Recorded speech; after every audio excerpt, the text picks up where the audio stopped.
কোরআনে আল্লাহ সুবহানাহু ওয়া তাআলার দুটো ওয়াদা আছে। দুটো অবস্থায় তিনি আমাদের উপর আযাব নাজিল করবেন না বলে জানিয়েছেন।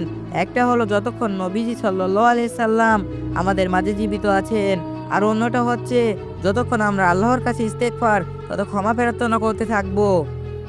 মহান আল্লাহ তাআলা বলেন, যতক্ষণ আপনি তাদের মাঝে আছেন ইয়া মুহাম্মদ, ততক্ষণ আল্লাহ তাদের ওপর কোনো আযাব নাজিল করবেন না।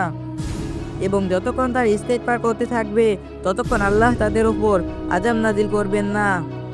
দুটো সুযোগের একটা আমরা হারিয়েছি নবীজি সাল্লাল্লাহু আলাইহি সাল্লামের মৃত্যুর মাধ্যমে।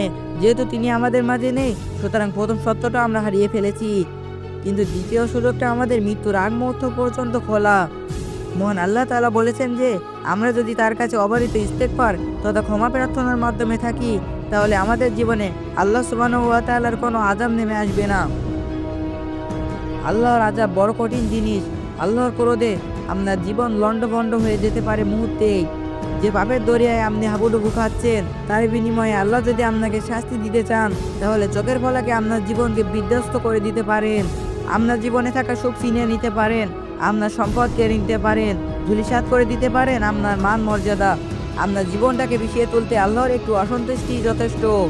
তবে আপনি যদি ফিরে আসেন, যদি যাবতীয় ভুলের জন্য করজোরে আল্লাহর কাছে ইস্তেগফার করেন, যদি অনুতপ্ত হন, অনুশোচনায় যদি আপনি নত হতে পারেন, তিনি বলেছেন তার আযাব তিনি আপনার ওপর আরোপিত করবেন না। জীবনের বন্ধ দোয়ারগুলো খোলার জন্য আপনার হাতে একটি চাবি আছে। সেই চাবির নাম ইস্তেগফার। চাবিটা ব্যবহার করে নিজের আখের গুছিয়ে নেওয়ার জন্য আজ থেকে তৎপর হয়ে পড়ুন। আস্তাগফিরুল্লাহ শব্দটাকে বানিয়ে নিন জীবনের নিত্য সঙ্গী। তো বন্ধুরা, এমন মোটিভেশনাল ভিডিও পেতে চ্যানেলটি সাবস্ক্রাইব করে পাশে থাকুন।